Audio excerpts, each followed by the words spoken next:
The text came late at night, from my aunt, cold, casual.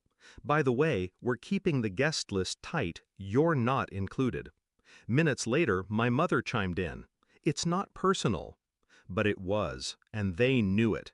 I stared at the receipts spread across my desk. $10,500, tent, flowers, full catering, everything I'd arranged, down to the last linen napkin.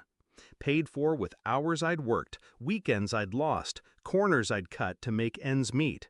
For them, for the people who had taught me sacrifice, or so I thought. It wasn't the first cut.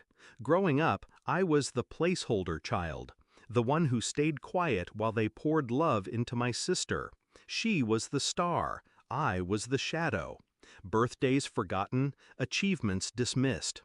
I swallowed it all because I believed someday they'd see me. Someday I'd be enough. So when I wired the money for their anniversary, I thought maybe this was the moment. Maybe this was how I proved I belonged. Instead, they erased me from my own gift. I didn't scream, I didn't beg. I read the messages once more, let the words cut deep, then set my phone down. My first instinct was heartbreak. My second was clarity. If I wasn't invited to the celebration, why should I bankroll it? I moved quickly. The tent rental, canceled with one phone call. The catering, funds frozen with a signed stop payment. The florist, deposit flagged and held in dispute. The venue, alerted that fraudulent use of my funds was under investigation. Every receipt, every transfer had my name on it. And without me, there was no party. I didn't announce what I'd done. I stayed silent, let the days tick down. Let them believe the machine was still running. Then the morning arrived, the day of the grand celebration. My phone lit up at 8 a.m. Dad, again at 8:05, 8:07, 8:10. By noon, there were 12 missed calls. When I finally answered, his voice was raw, frantic. Where are the vendors? Nothing's here. People are arriving in hours. What happened? I let him breathe in his own panic. Then I answered, calm, precise.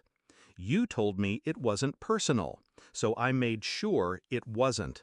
I pulled every dollar I spent. If I'm not family enough to stand in the room, I'm not family enough to pay for it. Silence. I could almost hear him breaking on the other end. The fallout was immediate. Guests arrived to an empty lawn. No tent, no chairs, no catered trays of roasted lamb and wine glasses lined in rows. Just a barren space, wilting under the afternoon sun. My mother, always so careful about appearances, was forced to explain. My aunt tried to salvage it with finger foods from the supermarket, but the humiliation had already spread. People whispered. And for once, it wasn't about me being the failure, it was about them. Later that night, my sister sent a single message. You went too far. I stared at it, then typed back, no. I went exactly far enough. I didn't do it for applause. I didn't do it for revenge alone. I did it to take back something they never gave me. Power.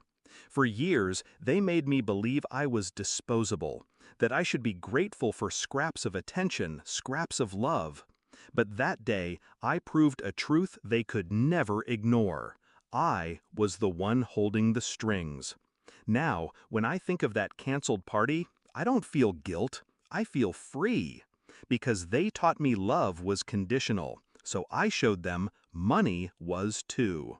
And the next time someone tells me it's not personal, I'll remember how satisfying it feels to make sure it is.